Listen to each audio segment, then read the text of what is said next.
इधर महाराष्ट्र के पुणे में मौजूद शनिवार वाड़ा किले में कुछ महिलाओं के नमाज पढ़ने के एक वीडियो को लेकर बवाल मच गया।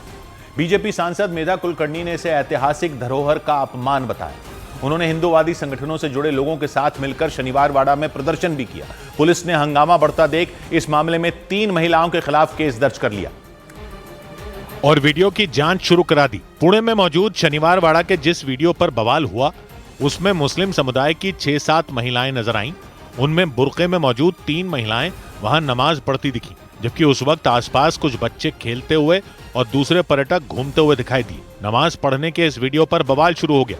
हिंदूवादी संगठनों ने नाराजगी जाहिर की। पुलिस ने विवाद बढ़ने पर 3 महिलाओं के खिलाफ मामला दर्ज कर लिया और वीडियो की जांच शुरू करा दी। आम्ही शोध घेतलेला आहे। पूर्ण नुकताच म्हणजे 1-2 दिवसातला हा व्हिडिओ आहे, पण त्याची पूर्ण डिटेलिंग काढणं, कोण होते कोण नहीं होते त्याचं। हालांकि हिंदूवादी संगठनों का गुस्सा शांत नहीं हुआ और उन्होंने शनिवार वाड़ा के शुद्धिकरण की योजना बना ली।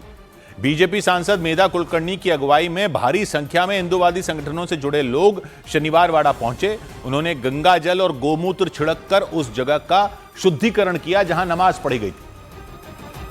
लेकिन इस दौरान प्रदर्शनकारियों और पुलिस वालों के बीच काफी बहस भी हुई। पुलिस ने बीजेपी सांसद मेधा कुलकर्णी और उनके समर्थकों को शनिवार वाड़ा जाने से रोकने की कोशिश की। रोके जाने पर मेधा कुलकर्णी के समर्थक जमीन पर बैठ गए। हालांकि थोड़ी देर बाद उन्हें शनिवार वाड़ा जाने की इजाजत मिल गई। इसके बाद वो नारेबाजी करते हुए आगे बढ़ गए।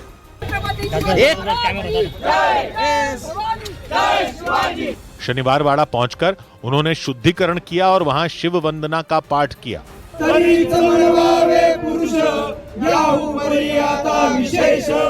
शनिवार वाड़ा में नमाज पढ़े जाने की घटना पर नाराजगी जाहिर करते हुए उन्होंने इसे ऐतिहासिक विरासत का अपमान बताया। शुद्धिकरण के बाद सभी वहां से चले गए। लेकिन इस घटना को लेकर महाराष्ट्र में राजनीतिक घमासान छिड़ गया। बीजेपी नेता नितेश राणे भड़क गए। उन्होंने मुस्लिम समुदाय के लोगों को चेतावनी दे दी, जबकि महाराष्ट्र में समाजवादी पार्टी के नेता अबू आजमी ने बीजेपी सांसद मेधा कुलकर्णी के प्रदर्शन और नमाज वाली जगह के शुद्धिकरण को लेकर हमला बोल दिया। यानी शनिवार वाड़ा में नमाज के वीडियो ने महाराष्ट्र का सियासी तापमान बढ़ा दिया। बीजेपी नेता नितेश राणे ने तो मुस्लिम समुदाय के धर्म स्थलों के पास हनुमान चालीसा का पाठ करने की चेतावनी दे दी। हिंदुत्व संगठना जाके हवेली के बाहर खड़े रहे और वहां हनुमान चालीसा का पठन चालू करे को तो चलेगा क्या? हालांकि इस मामले में महाराष्ट्र में समाजवादी पार्टी के नेता अबू आजमी ने बीजेपी नेताओं को अल्लाह से डरने की नसीहत दे दी। अल्लाह से डर, अल्लाह का कहर पड़ेगा ना तो पता नहीं चलेगा कहां चले गए। इस सब के बीच पुलिस प्रशासन ने पुणे में मौजूद शनिवार वाड़ा की सुरक्षा बढ़ा दी। 100 बात की एक बात यह कि फिर पब्लिक में नमाज पढ़ी जाने पर बवाल हो गया। पुणे में शनिवार वाड़ा में कुछ महिलाओं ने नमाज पढ़ी। शनिवार वाड़ा एक ऐतिहासिक इमारत है। पेशवाओं के राज में यह बड़ा दुर्ग था और अब एएसआई के संरक्षण में, यानी ऐतिहासिक धरोहर।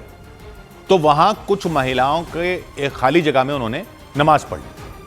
लेकिन सवाल क्या सिर्फ यह है कि एक ऐतिहासिक इमारत में ऐसा कर सकते हैं या नहीं कर सकते? सवाल तो यह है ना कि पब्लिक में कहीं भी नमाज पढ़ने का क्या कोई अधिकार है? मामला संवेदनशील बना दिया जाता है, लेकिन पूरी संवेदनशीलता रखते हुए इसको हिंदू मुसलमान के चश्मे से न देखते हुए देखा जाए कि क्या पब्लिक में कहीं भी पूजा करने का अधिकार होना चाहिए किसी भी धर्म के लोगों को। यहां तो खैर ये हिंदू मुसलमान मसला बन गया, लेकिन सवाल यह है कि पब्लिक में पूजा करने का अधिकार है या नहीं है, क्योंकि अरब देशों में तो पब्लिक में पूजा करने का अधिकार नहीं दिया जाता। अरब के देशों में पब्लिक प्लेस में नमाज पढ़ते नहीं दिखते लोग, तो फिर बाकी देशों में क्यों है? एक तर्क यह दिया जाता है कि अरब के देशों में इतनी मस्जिदें और नमाज पढ़ने के लिए प्रेयर हॉल होते हैं कि लोगों को पब्लिक में नमाज पढ़ने की जरूरत ही नहीं पड़ती। तो वो तो ठीक है, लेकिन पब्लिक प्लेस का लॉजिक ही यही है कि वो सारी पब्लिक की है। और इस शनिवार वाड़ा के वाले केस की बात नहीं कर रहे हैं, लेकिन यह भी हकीकत है कि कई बार यह देखा गया कि किसी पब्लिक प्लेस पर पहले कुछ लोग पूजा शुरू करते हैं, फिर ये रेगुलर भी हो जाता है और फिर उस जगह पर ही अधिकार जता दिया जाता है। हर जगह ऐसा ना होता हो, लेकिन कई जगह होता है, ये सबने देखा है। तो संवेदनशीलता का यह भी तो पहलू है कि आप बाकी लोगों को असहज न करें। आप भले ही किसी गलत इरादे से ऐसा ना कर रहे हो, लेकिन खुराफाती तत्वों की कमी तो है नहीं। और जब उन देशों में यह करने नहीं दिया जाता जहां से इस्लाम आया है, तो फिर यह कोई धर्म का पालन करने का ही हिस्सा है, ऐसा तो कहा नहीं जा सकता। 100 बात की एक बात।